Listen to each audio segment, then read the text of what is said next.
So distance, rate, and time is all you need to know in order to start these problems, and we will build on them as we go.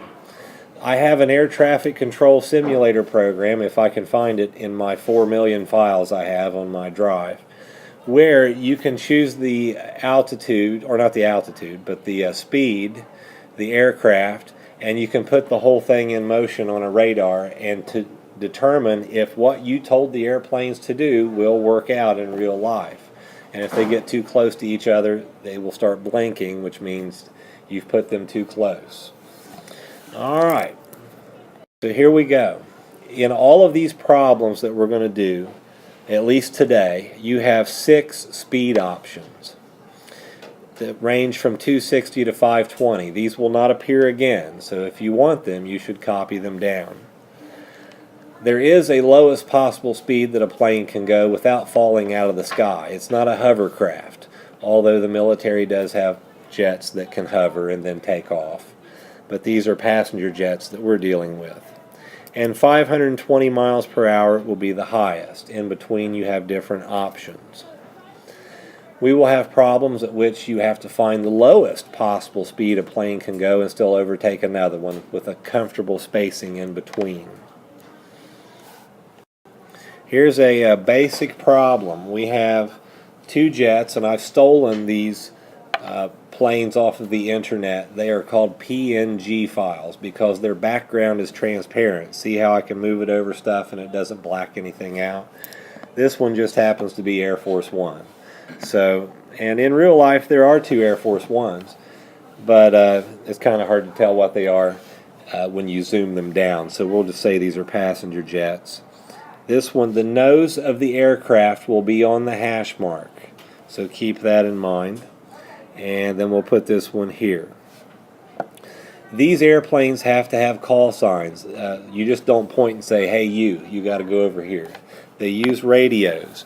So we'll have this one be United Airlines 725, and we'll make this one a cargo jet down below, UPS 463. And they have to be going at certain speeds, and we'll choose one of the 6 options for each one. On the first one, we'll make that 320. And on the bottom one, we're going to make that 360. 360 miles per hour.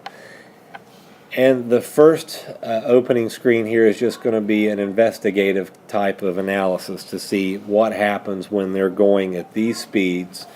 And we're using this marking here as a benchmark for where we want something to happen. For example, we might want the top plane to overtake the second one by at least that blue marking, and then line up for a landing. Okay, so like I said before, all you need is distance, rate, and time formula. Does anybody remember what that formula is? It has 3 variables. What are they? Distance, rate, and time. D, R, and T. And what is the actual formula? It's not R equals dt. I haven't heard it yet. dt equals r? No. D equals RT. Yes. Okay, so if we use D equals RT, what information do we already know based on this screen about the first airplane, United Airlines? Do we know the distance it's going to travel? What is that distance? 110. 1, 2, 3, 4, 5, 6, 7, 8, 9, 10, 11. Yeah, so that would be 110 miles. So this thing is going 110 miles. What is its rate? 320. And the time we do not know. So we'll go with time. How do I solve this for t? 110 divided by 320. Alright? So if I do that, I come up with 0.34375. What units is that in? What units is time in? Hours, because 320 is in miles per hour. So time would have to be hours. If I wanted to convert that decimal we just found in our calculator to minutes, then what would I do? Times by 60. So multiply it by 60 and you come up with 20, and we'll round to 2 decimal places, 20.63 minutes. So that's how long it takes United Airlines 725 to get to that blue mark. Let's do the same thing down below for this one. What is the distance that this plane is traveling? 90 miles. Its speed is 360, and we don't know t. Divide 90 by 360. That should be easy because 90 is 1/4 of 360. So you come out with what decimal? 0.25. And if we convert it to minutes by multiplying by 60, 1/4 of 60 is 15. So 15 minutes.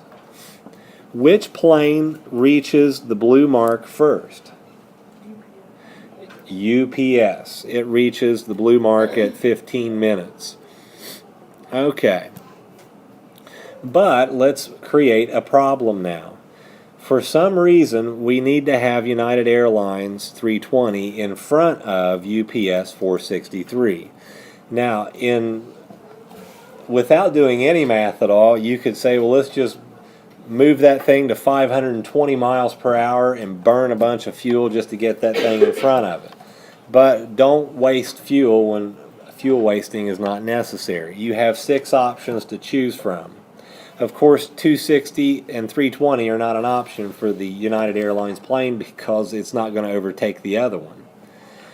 But we want to find the lowest possible speed that we could raise it to in order to overtake that one. And it has to be safely overtaking the other one.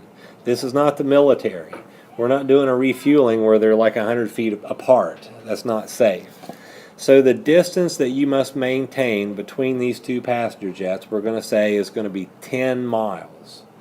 If you give a command to one of these airplanes and it puts it within 10 miles of another one, that's not good. You have to start over and give it another command. The next speed up is 360. That just puts them moving at the same speed. That's not going to work. Could we try 420 miles per hour for this airplane? If I put that airplane at 420 miles per hour, it is flying 110 miles at 420 miles per hour. So let's figure out at what time it puts that airplane at. So we go 110 divided by 420 and multiply by 60. It comes out to be 15.71 minutes. Okay, so back here to the UPS plane. Does it overtake the plane? No, it's not enough. So what speed do we have to go to? All right, let's try 480. We'll go 110 equals 480 t. 110 divided by 480. And let's see what that comes out to be. Multiply by 60 to make it minutes. 13.75. Does it reach the blue mark first? Yes, it does. But do we have a 10-mile distance or more between them? Here's how you figure it out. If this plane up here is going to reach this marking at 13.75 minutes, then we need to see where this other plane is going to be at 13.75 minutes. Where is that plane at 13.75 minutes traveling at 360 miles per hour? Now, you cannot plug in 13.75 minutes. Remember, it's got to be in terms of hours. So that fraction is in terms of hours for 13.75. Whoops. I just made a big red mark for no reason. So 110 over 480. Put that in there, and let's find the distance of that second airplane. 110 divided by 480, and then multiply by 360. How far? 82.5 miles. Okay, well, let's mark that off on the grid up here and see what happens. There's 1, 2, 3, 4, 5, 6, 7, 8, 82.5 miles. Is that giving us a buffer of 10 miles or more? No. So what speed are we going to have to go to? 520. Let's see what happens when we go to 520. The top airplane is traveling 110 miles at 520 miles per hour. So 110 over 520. Let's figure that out. And multiply by 360. That's 12.69 minutes. So yeah, it's still getting there quicker. But where is the UPS plane at 12.69 minutes?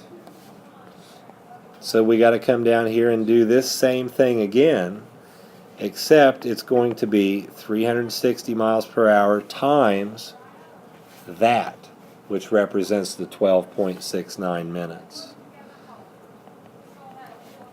All right, let's see what happens here. 110 divided by 520, and then multiply by 60. Whoops, I multiplied by 60. I got to do what? Multiply by 360. Divide by 520, and then multiply by 360. There we go. How much is it? 76.15. All right, so if we come back up here, 76.15. 1, 2, 3, 4, 5, 6, 7. 76.15. Does that give me 10 miles? Yes, it does, because this is 10 miles here, and that plane would have already reached that marking there. So your command could be for United Airlines 725 to increase to 520 miles per hour. What other command could you give? Yeah. Yeah, UPS could decrease its speed. So you could go back through and leave United Airlines 320 or 725 at 320 miles per hour, and then decrease UPS down to maybe 260. Let's see what would it, and if it's not possible, then you can't do it. But let's go back and see what would happen if we let UPS go to 260. All right, so let's come down here. UPS is traveling 90 miles and at 260 miles per hour. So let's get the time for that. 90 divided by 260. Whoops, I'm doing an exponent here. That's not good. 90 divided by 260, and then multiply by 60. How many minutes? 20.77 minutes. All right. So if that's the case, let's go back up here and look at the original one for the top airplane. That's 20.63 minutes. Will that top airplane reach the destination first? Look what we have here. Here's 20. Yeah, this one is 20.63. That's 20.77. So yeah, this one will get there first. But will there be a 10 mile per hour distance between them? There won't be. Okay, so you've decreased this one down to 260. Or did we decrease it to 260? Yeah. Yeah, so that's as far down as we can decrease it. then we could increase this one up to what? 420 or 360. 360, and see if we have a 10 mile an hour or 10 mile distance space in between them. So there's more than one answer for these problems in a lot of cases. Sometimes the answer is do nothing, continue on. And then sometimes the answer is slow one down. Sometimes the answer is speed one up. Sometimes the answer is both, slow one down, speed the other one up. Sometimes it's just not possible, and whatever is happening currently just must stay.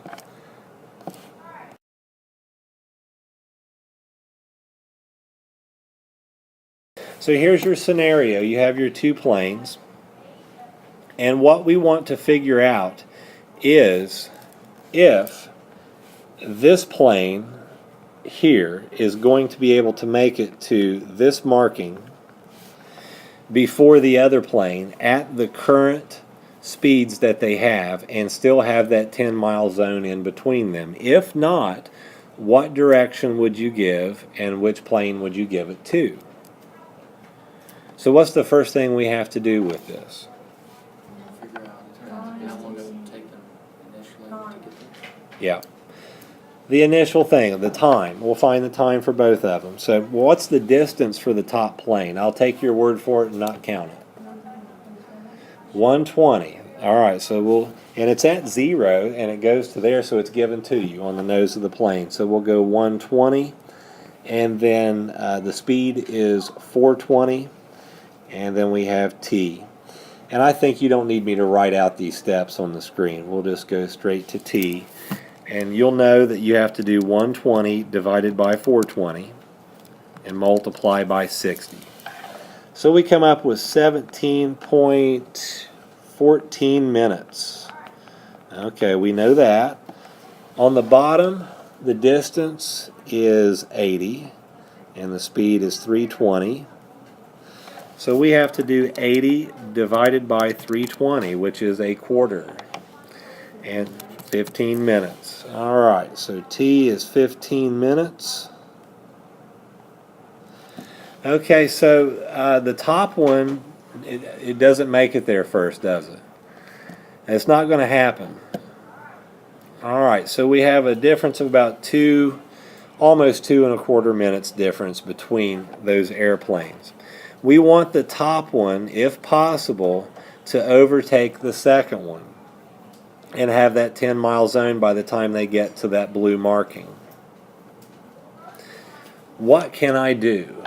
What direction can I give into what plane can I give it to? Tell the AWE to slow down. He says to slow down AWE and she says to increase DEL. Okay, well, both are possible maybe.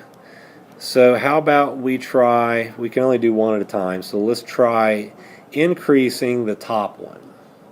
Let's try increasing the top one up to what? All right, so you want to try 520 right off the bat?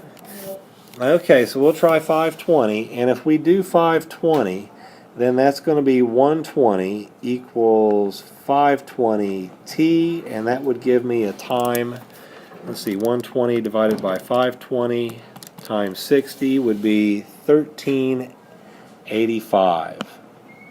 Okay, that's going to put me there before AWE, but am I going to have that 10-mile zone? How do I figure that out?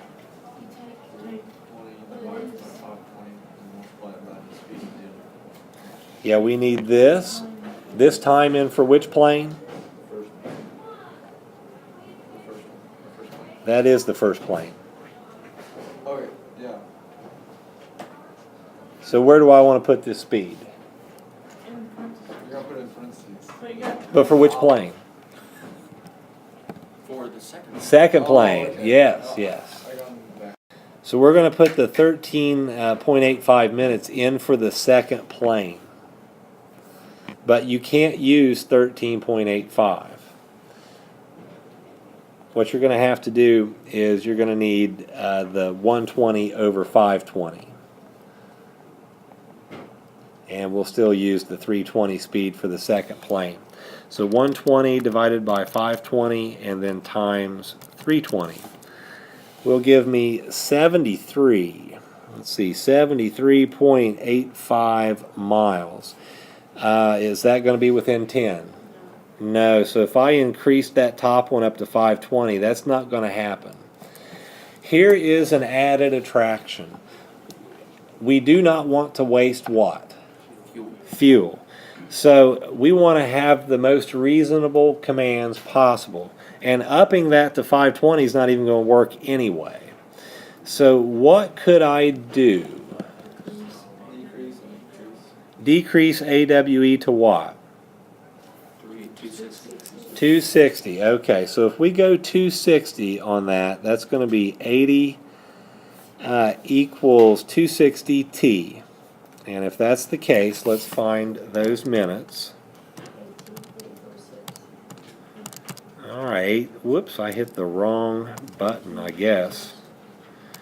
Okay, times 60, yeah, 18.46, she is right. So if I do that, 18.46 is the time for the second plane, and the top plane is 17.14. So the top plane would get there sooner. We're comparing this to this here. But is that 18.46 minutes for the top plane, putting it in up here, is it going to give me a buffer of 10 miles? Well, we'll just plug it in and find out. On the top, we're going to have to do this D equals, and then 420, and we'll make that the time from right here, which has got to be 80 over 260. All right, let's see what distance that is. 129.23. Okay, so 129.23. Okay, that means this. At 18.46 minutes, this plane here is going to be at that marking. But this one is going to go 129.23 miles. So there's 120 and 9 more miles. Is that going to give us the buffer of 10? No, it's just a hair too close. It won't do it. And remember what we just did? We decreased this plane here to 260. So decreasing this one to 260 is not going to get this one there with 10 miles to spare up here, leaving it at the same speed. So can we decrease this and still do what to the other one? Increase it, and we know that it's going to give us the 10 miles.